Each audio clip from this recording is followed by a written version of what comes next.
हाँ जी, तो हम स्टार्ट कर रहे हैं। पनिशमेंट फॉर असॉल्ट और क्रिमिनल फोर्स सेक्शन 131 से हम कंटिन्यू करेंगे। असॉल्ट मैंने करवा दिया था, है ना? हाँ, तो सेक्शन 131 पनिशमेंट फॉर असॉल्ट और criminal force otherwise than on grave provocation whoever assaults और यूजेस। पहले हिंदी में समझ लो कि पनिशमेंट फॉर असॉल्ट असॉल्ट और क्रिमिनल फोर्स का कंसेप्ट जैसे मैंने पहले करवा दिया, ठीक है? तो otherwise than on grave provocation इसका क्या मीनिंग है? कहता कि जब आपको प्रोवोकेशन नहीं थी, जब आप प्रोवोक नहीं थे, तो आपने असॉल्ट और क्रिमिनल फोर्स किया तो क्या आपको सजा मिलेगी? मतलब असॉल्ट और क्रिमिनल फोर्स तब करी जब नो प्रोवोकेशन वाज देयर। ठीक है, ग्रेवर प्रोवोकेशन की एक्सप्लेनेशन में जो तीन बातें बताई हुई हैं, वो वही हैं जो हर बार रिपीट हो रही हैं भारतीय न्याय संहिता में। एक्सेप्शन 1 में भी वही थी कि वॉलंटरीली ना प्रोवोक किया हो, पब्लिक सर्वेंट के लॉफुल ड्यूटी में ना हो, या फिर लॉफुल एक्सरसाइज और आरटीपीडी में ना हो। वही तीन बातें है ना, बार बार। तो सजा कितनी है? 3 months असॉल्ट या क्रिमिनल फोर्स की, दोनों की सेम ही है। भारतीय न्याय संहिता सेक्शन 132 असॉल्ट और क्रिमिनल फोर्स। आगे ना हम टाइप्स पढ़ेंगे, कौन सी तरह की टाइप्स है और कौन सी तरह की सजाएं हैं जो मिल सकती हैं। असॉल्ट और criminal force to deter public servant from discharge of his duty. मतलब असॉल्ट किया सरकारी कर्मचारी को, पुलिस वाला आया वारंट एग्जीक्यूट करने, समन देने, जो मर्जी करने। कोई भी सरकारी कर्मचारी कोई भी अपना काम कर रहा है, बैंक में बैठा सरकारी कर्मचारी एसबीआई बैंक में, तो आपने कहा कि वो कहता कि लंच टाइम में नहीं, अभी काम होगा। आपने उसको ऐसे करके कर दिया कि यार मुक्का दिखा दिया कि मैं तेरे को इतना मारूंगा, तो आपने कर दिया उसको असॉल्ट। ठीक है, तो to deter public servant from discharge of his duty कितनी सजा मिलेगी? 2 साल की हद तक मिलेगी। भारतीय न्याय संहिता सेक्शन 133 असॉल्ट और criminal force with intent to dishonour person otherwise than on grave provocation. कहता कि असॉल्ट किया या क्रिमिनल फोर्स दिखाई इस नियत से टू डिसऑनर पर्सन, बंदे की मान हानि, मान उसके ऑनर को ठेस पहुंचाने के लिए, other than on grave provocation, मतलब ग्रेव प्रोवोकेशन नहीं थी, आपने बस उसको उसकी इज्जत को हार्म पहुंचाया है, डिसऑनर किया उसको। कितनी सजा? 2 साल की सजा। इसमें ज्यादा कंसेप्ट नहीं है, ज्यादा डीप में समझाऊंगा भी नहीं, क्योंकि दो दो लाइन के बेयर है, क्या ही है इसमें ज्यादा। 134, लेकिन एंड ऑफ द वीडियो तक कुछ खास कंसेप्ट आएंगे, किडनैपिंग आगे आ रही है। सेक्शन 134 असॉल्ट और criminal force in attempt to commit theft और of property carried by a person. कहता कि असॉल्ट करा या क्रिमिनल फोर्स करी in attempt to commit theft, theft करनी थी ऑफ प्रॉपर्टी। जो बंदा लेकर जा रहा था, माइकल कॉर्स का बैग अपनी बीवी को गिफ्ट करने के लिए, आप गए, आपने असॉल्ट या क्रिमिनल फोर्स इस्तेमाल करी और उसको असॉल्ट किया। क्यों किया? क्योंकि चोरी करनी थी। ठीक है, कौन सी हद तक सजा होगी? 2 साल की हद तक। To the point, Bharatiya Nyaya Sanhita section 135 assault और criminal force in attempt to wrongfully confine a person, के मतलब बंदे को आपने क्रिमिनल फोर्स दिखाई इसलिए क्योंकि आपकी नियत थी, क्या नियत थी? कि आपने उसको रॉन्गफुली कन्फाइन करना था। कितने साल की सजा? 1 साल की सजा। भारतीय न्याय संहिता सेक्शन 136 असॉल्ट और criminal force on grave provocation. पहले हमने क्या डिस्कस किया था सेक्शन 131 में, कि जब ग्रेव प्रोवोकेशन नहीं है, नॉर्मली कितनी सजा असॉल्ट और क्रिमिनल फोर्स में? 3 महीने की सजा। सेक्शन 136 में क्या बताया हुआ? जब ग्रेव प्रोवोकेशन है तब आपने असॉल्ट ग्रेव या किया या क्रिमिनल फोर्स दिखाई तो कितने टाइम की सजा? ऑफ कोर्स कम सजा होगी। 131 सेक्शन में जैसे 3 months की बताइए, 136 में 1 month की सजा। ठीक है, प्रोवोकेशन है ना, तो फिर प्रोवोकेशन थोड़ी जस्टिफाइड होती है, क्योंकि बंदा नेचुरली प्रोवोक्ड था। एक्सप्लेनेशन में वही बात बताइए कि जो the section is subject to the same explanation as stated in section 131 की 131 में जो बताया प्रोवोकेशन का कंसेप्ट, वही 3 लाइनें जो बार बार रिपीट होती हैं, वही इस पे भी अप्लाई होगा। इन्होंने for the brevity of fair act इन्होंने कम में ही सारा एक्सप्लेन किया है। सेक्शन 137 पर आ जाओ। किडनैपिंग, किडनैपिंग का कंसेप्ट अब शुरू हो गया। किडनैपिंग कितने टाइप की है? 2 टाइप की है। Kidnapping from India, kidnapping from lawful guardianship, ये याद रख लेना। और ये वो पूछते हैं जुडिशरी में, यूजीसी में। और 137 ए में कौन सी बताइए? किडनैपिंग फ्रॉम इंडिया बताइए। 137 बी में कौन सी बताइए? किडनैपिंग फ्रॉम लॉफुल गार्डियनशिप बताइए। ये भी एज इट इज मेमोराइज कर लेना, कोई इतनी बात नहीं है। चलो, किडनैपिंग फ्रॉम इंडिया क्या कहती है? कहती है कि whoever conveys any person beyond the limits of India without the consent of that person, तो मतलब इंडिया की हदों को पार कर गया वो बंदा बच्चे को उठा के, और उसके गार्डियन का कंसेंट नहीं लिया, without the consent of that person or of some person legally authorized to consent on the behalf of that person is said to kidnap that person। की मतलब गार्डियन का एक तो कंसेंट नहीं लिया, और दूसरा फिजिकल टेकिंग की। टेक्स का मीनिंग क्या है? टेकिंग वर्ड जो यूज करा गया है उसको फिजिकली टेकिंग आ गया है, ठीक है। अभी आप सबको फर्क समझा दिया किडनैपिंग फ्रॉम इंडिया का। फिलहाल आगे आ जाओ, किडनैपिंग फ्रॉम लॉफुल गार्डियनशिप होता क्या है। ये भी एक तरह की किडनैपिंग हुई ना, क्योंकि जो इंडिया के अंदर हो रही है वो किडनैपिंग फ्रॉम लॉफुल गार्डियनशिप है। जो kidnapping from lawful guardianship India के बाहर लेके जा रहा है, जो हदों को पार कर रहा है, वो किडनैपिंग फ्रॉम इंडिया है, ठीक है। गार्डियन की कंसेंट तोड़ी हर बारी है, ठीक है, चाहे दोनों तरह की है, दोनों में ही गार्डियन की कंसेंट टूटनी है, कि मतलब उसकी कंसेंट के बिना हो रहा काम। whoever takes or entices any child, कोई भी उठा के जा रहा है एनी चाइल्ड को। पहले क्या था, लड़कियों के लिए अलग एज थी, लड़कों के लिए अलग एज थी, लेकिन अभी दोनों के लिए एक ही एज डिटरमाइन कर दी है। एनी चाइल्ड मतलब लड़का हो या लड़की हो, अभी 18 साल से नीचे, ठीक है। तो या फिर जो बंदा अनसाउंड माइंड का है उसको उसके गार्डियन से दूर रखना, या फिर person unsound any person of unsound mind out of the keeping of the lawful guardian of such child और पर्सन ऑफ अनसाउंड माइंड, ठीक है। एक तरह की पर्सन ऑफ अनसाउंड माइंड है out of the keeping of the lawful guardian of such a child who is of unsound mind. एक है कि पर्सन है अनसाउंड माइंड का without the consent of guardian, कि मतलब बंदा इसमें चाइल्ड की बात नहीं करी, अनसाउंड माइंड के पर्सन की बात करी है, ठीक है। The person who is of unsound mind, child नहीं, छोटा भी हो सकता है, बड़ा भी हो सकता है। अनसाउंड माइंड का बंदा जो जिसका गार्डियन के कंसेंट के बिना उठाकर भागे is said to kidnap such child और person from lawful guardianship. Explanation पर आ जाओ, तो इस पे ये भी जुडिशरी में क्वेश्चन पूछ सकते हैं कि जो पर्सन ऑफ अनसाउंड माइंड है ही should be below 18 years of age और नॉट। बिलो बी की भी किडनैपिंग होती है, अबव की भी किडनैपिंग होती है, ठीक है। और एक्सप्लेनेशन में आ जाओ, दोस words lawful guardian in this clause include any person lawful interested with the child, कि कहता है कि लॉफुल गार्डियन वो इंसान है जिसको भरोसे पर छोड़ा गया है, जिसके भरोसे पर बच्चे को उसके साथ छोड़ दिया गया है, ठीक है।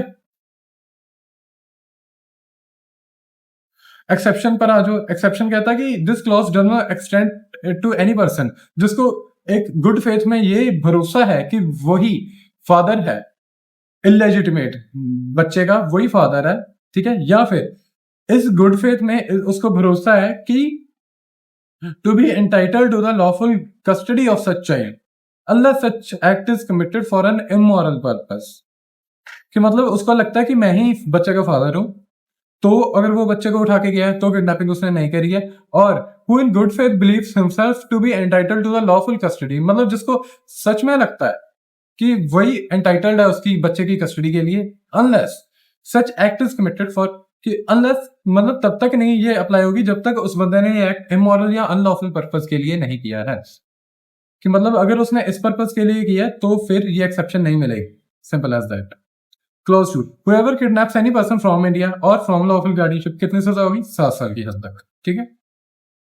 इस पे बात नोट कर लो कि intention is not essential for the offence of kidnapping, ठीक है। और दूसरी बात नोट कर लो, kidnapping doesn't require proof of dishonest intention, force और फ्रॉड, ठीक है। कि मतलब किडनैपिंग के लिए डिसऑनेस्ट इंटेंशन का, फोर्स का या फ्रॉड का प्रूफ नहीं चाहिए, क्योंकि ये किडनैपिंग के इंग्रेडिएंट्स का पार्ट ही नहीं है, ठीक है, बेयर का पार्ट ही नहीं है। और ये बातें क्वेश्चंस में आ चुकी हैं और ये गाइडलाइंस ही सही हैं, ठीक है। मतलब ये जुडिशरी के क्वेश्चन में जो राइट आंसर थे ना वो यही वाले आंसर थे। अब बात है सेक्शन 138 भारतीय न्याय संहिता अबडक्शन पर। अबडक्शन कहती है कि whoever by force compels, यानी कि फोर्स के द्वारा या फिर किसी धोखाधड़ी से, डिसीटफुल मीन्स से, यानी कि किसी इंसान को जबरदस्ती उठा के वहां से ले जाना, फोर्सफुली कंपेल करना, या फिर डिसीटफुल मीन्स से, धोखाधड़ी से, ठीक है। अगर आप उठाकर ले जाते हो, पर्सन लिखा है यहाँ पे, सब्जेक्ट टू चाइल्ड या माइनॉरिटी नहीं है, मेजोरिटी नहीं है, दोनों तरह के लोगों पर अप्लाई होता है ये section. Is said to abduct that person, और abduction is a continuing offence. Continuing offence कौन सा है, abduction. Abduction is a continuing offence because all those persons who are involved in it subsequently moving that person from one place to another are also liable, इसलिए, ठीक है। और इसके link पे एक केस देख लो, किडनैपिंग का लैंडमार्क केस है, S Varadarajan versus state of Madras. क्यों इंपॉर्टेंट है, क्योंकि इसने लाइट शेड करी है इसके कंसेप्ट के ऊपर, कंसेप्ट को सिंप्लीफाई करके और अच्छे से समझाया। Where facts indicate that a girl has left her father's protection, कि जहाँ पे फैक्ट देख के ये पता लगता है कि गर्ल ने वॉलंटरीली अपने फादर की प्रोटेक्शन को छोड़ा। Protection, knowledge and having capacity to know the full import of what she was doing, ये जानते हुए कि वो क्या कर रही है, एंड वॉलेंटरीली, मर्जी से ज्वाइन किया अक्यूज को, ठीक है, अक्यूज जैसे मंदिर पर खड़ा था, लड़की घर से भागकर मंदिर पर पहुंची, मंदिर से उठा के वो ले गया लड़की को, ठीक है। तो the offence of kidnapping can not be made out against the accused. क्यों क्यों नहीं? क्योंकि in this case it was held that accused had no active participation which is why he was not liable, क्योंकि उसकी खुद की active participation थी ही नहीं ऑफेंस में कुछ, ठीक है। तो सेक्शन 139 पर अब आ जाओ। इससे पहले हम बहुत इंपॉर्टेंट डिफरेंस को नोट कर लेते हैं क्योंकि वो सबसे इंपॉर्टेंट है। Difference between kidnapping and abduction आप लिखकर रख सकते हो चाहे। पहला डिफरेंस माइनॉरिटी मेजोरिटी का, कि मतलब किडनैपिंग चाइल्ड के ऊपर हो रही है, पर्सन के ऊपर उस पर हो रही है जो who is of unsound mind, ठीक है। लेकिन अबडक्शन हो रही है, अबडक्शन के लिए माइनॉरिटी मेजोरिटी मैटर नहीं करती, वो 18 से छोटे और बड़े दोनों के ऊपर अप्लाई वो कंसेप्ट हो रहा है, that is wider in scope. Abduction guardian की बात कर लो। Kidnapping in kidnapping the person kidnapped is removed out of lawful guardianship. Kidnapping में जो बच्चे को उठाया जा रहा है, ही इज और she is being removed out of lawful guardianship. लेकिन अबडक्शन पर आ जाओ। Abduction refers to the person kidnapped. The person abducted need not be in the keeping of anybody. ठीक है, कि मतलब पर्सन जिसको अबडक्ट कर रहे हैं he might not be in the keeping of anybody, ठीक है। गार्डियनशिप का डिफरेंस आ गया। तीसरा मीन्स मतलब कौन से तरीके हैं किडनैपिंग या अबडक्शन करने के। किडनैपिंग के सिंपल टेकिंग या इंटेंसिव वे, मतलब सिंपली उठाकर भाग जाना, या फिर क्योंकि बच्चा थोड़ा ना रिजिस्ट करेगा, बच्चे को तो लॉलीपॉप दिखाया कहीं भी लेगे, या फिर इंटाइसिंग अवे कि उसको बताया कि उधर खजाना पड़ा है, चल आगे ले ले, ठीक है। Enticing away of a minor और a person of unsound mind constitutes kidnapping. लेकिन अबडक्शन में क्या है? फोर्सफुली, कंपल्शन के साथ, धोखाधड़ी से, मतलब कोर्सिव से तरीकों के साथ। किडनैपिंग में भी इनोसेंट, लेकिन abduction is not innocent in nature, ठीक है। कंसेंट पर आ जाओ। In kidnapping consent of the person taken और एंटाइज्ड इज इमटेरियल, कि मतलब जो बंदे को उठाकर भाग रहे हैं उस बंदे का कंसेंट इमटेरियल है, क्योंकि वो तो है ही बच्चा, वो क्या ही कंसेंट देगा। लेकिन अबडक्शन में कंसेंट मैटर करता है, क्योंकि कंसेंट ही तो ब्रेक होता है बंदे का जिसको उठा के जा रहे हैं। 21 साल की लड़की को उठाकर भाग जाओगे, वो थोड़ी ना कंसेंट देगी कि मुझे उठाकर भाग जाओ। ऑब्वियसली किसी को भी कोई उठाकर भाग जाए ना, ठीक है। तो इसके बाद अगला डिफरेंस इंटेंशन का। इंटेंशन कहती है कि in kidnapping the intent of the kidnapper is wholly irrelevant consideration, कि इंटेंट मैटर ही नहीं करती है किडनैपिंग के दौरान। But in abduction intent of the offender is an important factor to constitute the offence, because abduction by itself is not an offence unless committed with certain intent, ठीक है। कहता कि इससे दो डिफरेंसेस क्लियर होंगे। कहता है कि इंटेंशन किडनैपिंग में मैटर नहीं करती, क्योंकि किडनैपर की intention is Holi irrelevant consideration, क्योंकि लड़का लड़की को प्यार करता उठा के भाग रहा है, उसको तो ये लग रहा है ना कि मैं उसको प्यार करता हूँ और मैं प्यार में भाग रहा हूँ, लेकिन इंटेंशन इसमें क्या ही करेगी। लेकिन अबडक्शन में मैटर करती है। क्यों? क्योंकि वो अपने आप में एक ऑफेंस नहीं है। आईपीसी या भारतीय न्याय संहिता में कहीं भी देख लो, वो अपने आप में ऑफेंस है ही नहीं, कुछ ऑफेंस नहीं है। वो ऑफेंस तब है जब उसको मिलाया गया किसी ऑफेंस के साथ। ये बहुत लोगों का डाउट रहता है, वो ऑफेंस तब है, अबडक्शन तब ऑफेंस है जब उसको किसी के साथ मिलाया गया है। समझे नहीं ना? मैं आगे समझाऊंगा। इसके बाद आगे आप समझोगे कैसे। ये बात याद रख लो for the time being, kidnapping is a substantive offence, abduction is an auxiliary act. Auxiliary act कौन सा है? जो किसी के साथ मिलकर ऑफेंस बनता है, ठीक है। तो ये सारे डिफरेंसेस थे। नोट्स बनाकर लिखने हैं तो लिख सकते हो, कोई चक्कर नहीं। लेकिन मैंने ये डिफरेंस लिया है एस एन मिश्रा की आईपीसी से, क्योंकि कंसेप्ट सारा वही कैरी ऑन हुआ है। तो जो कैरी ऑन हुआ है उससे आप कंसाइंस टेक आउट कर सकते हो, क्योंकि एनालॉजी तो वही है ना। तो ये चीज है, आप नोट करके रख लेना। एस एन मिश्रा की सेक्शन 363 की और कमेंट्री में जाओगे ना तो आपको दिख जाएगा आईपीसी की कमेंट्री में। या फिर अब मेरा लेक्चर सुन लिया, सारा कंसेप्ट तो ऐसे कवर हो गया, कोई बुक की जरूरत नहीं, ठीक है। इसी से ही हेड नोट्स बना दो, जो जैसे मैंने पॉइंट बाय पॉइंट बताया, क्योंकि मैंने लिखा भी पॉइंट बाय पॉइंट ही हुआ था, ठीक है। तो अब सेक्शन भारतीय न्याय संहिता सेक्शन 139 पर आ जाओ। किडनैपिंग और maiming a child for the purposes of begging, यानी कि किडनैप किया या फिर बच्चे के हाथ पांव काट दिए क्योंकि उससे भीख मंगवानी थी, ठीक है। दो ऑफेंसेस है इसमें, दोनों के दोनों डिस्कस करेंगे। In order that such a child may be employed और use for the purposes of begging, इस नियत से बच्चे को उठाकर भागे कि उससे भीख मंगवाएंगे या उससे भिखारी बनाएंगे। 10 साल मिनिमम सजा, मैक्सिमम लाइफ इम्प्रिजनमेंट। क्लॉज 2 में मेमिंग की बताइए कि मतलब बच्चे का हाथ पैर काट दिया, अंधा कर दिया, जैसे मतलब इंडिया की रियलिटी है ये। हर चौक पर हम अपाहिजों को देखते हैं कि खड़े हैं, वो अपाहिज होते ही नहीं है, उनको अपाहिज किया गया होता है। ये गैंग्स जो चल रहे होते हैं ना हमारे कंट्री में, वो चौकों पर लड़कियों को खड़ा करते हैं, इसलिए कहते हैं कि चौकों पर, चौक कह लो या वो क्या कहते हैं, चौरस्तों पर भीख देनी बंद करो, दान देना बंद करो। क्यों? अगर आप चौरस्तों पर लड़कियों को दान देना बंद करोगे तो लड़कियां गायब होनी बंद हो जाएंगी, ठीक है ना? इस तरीके से लूप चलता है। तो ऐसे बेगर्स को मत दिया करो पैसे। चलो, मॉरल एडवाइस भी मैंने साथ में दे दी। तो सेक्शन 139 का जो क्लॉज 2 है उस पर आ जाओ कि जो मेम करेगा बच्चे को, मतलब हाथ पांव काट कर उसके बेगिंग करवाएगा, उसको कम से कम 20 साल की सजा, मैक्सिमम लाइफ इम्प्रिजनमेंट तक की सजा। क्लॉज 3 पर आ जाओ। कहता है कि where any person not being the lawful guardian of such an a child employs और uses such child for the purposes of begging. तो ये प्रिज्यूम कर लिया जाएगा कि उसी बंदे ने दैट ही किडनैप्ड और otherwise obtained the custody of such child in order that such child may B, मतलब ये प्रिज्यूम कर लेंगे, शैल be presumed that he kidnapped unless the contrary is proved. ठीक है, तो इसमें बर्डन ऑफ प्रूफ किस पर शिफ्ट हो रहा है? अक्यूज पर शिफ्ट हो रहा है। क्यों? क्योंकि बेयर क्या है, कह रहा है कि shall be presumed, shall be presumed, shall word use किया है प्रिजम्पशन के लिए। और इसके ऊपर ज्यादा रोशनी मैं भारतीय साक्ष्य अधिनियम जब कराऊंगा वो तब डाल के बताऊंगा कि क्या इन छोटी छोटी बातों का मीनिंग क्या है। वैसे फॉर द टाइमिंग बता दूं कि शैल बी प्रिज्यूम्ड का मतलब ये है कि जब तक आप कॉन्ट्रेरी प्रूव नहीं कर देते तब तक कोर्ट ने मान के रख लिया। ठीक है, मे ही वहां पे वर्ड लिखा, मे पर फिर डिस्कशन होती है कि मानना कि नहीं मानना। शेल पर क्या है कि मान लिया है कि उसी बंदे ने ऑफेंस किया है। ठीक है, where any person not being the lawful guardian of such a child employs और uses such child for the purposes of banking, it shall be presumed unless the contrary is proved that he kidnapped or obtained the custody of such child in order that such child might be employed or used for begging.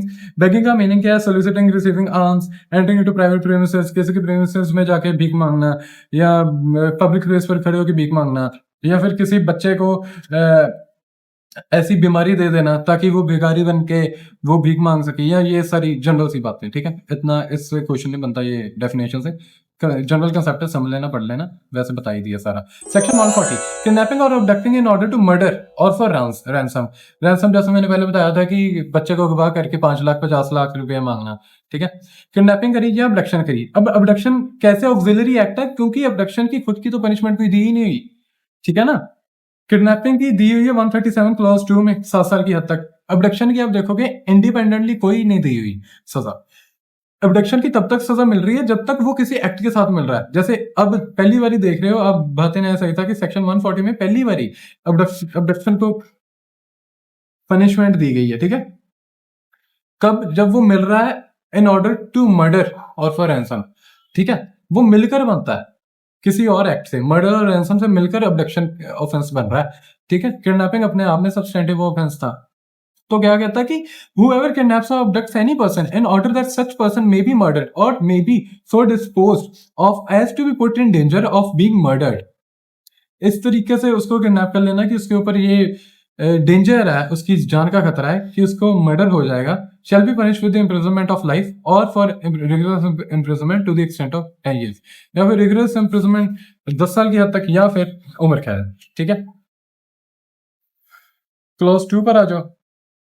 Kidnapping for ransom की बात करता है कि बच्चे को या किसी person को जिसको अबडक्ट किया गया उससे अगवा करके फिरौती मांगी जा रही है, रैंसम मांगी जा रही है, पैसे मांगे जा रहे हैं 50 lakh, in order to compel the government, state government, foreign government, international government, किसी को भी कंपेल कर रहे हैं, या फिर ये कह रहे हैं कि पे करो रैंसम।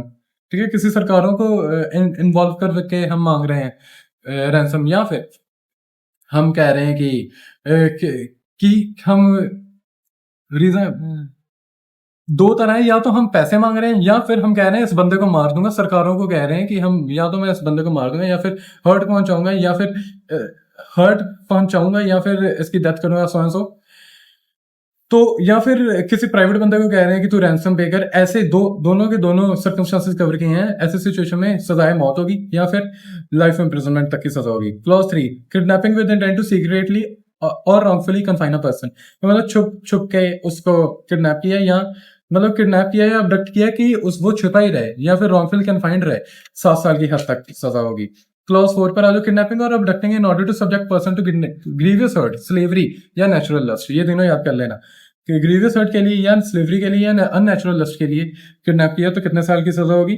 10 साल की सजा होगी। ठीक है, इसको अंडरलाइन कर ले तुम। And that was it for today. Thank you.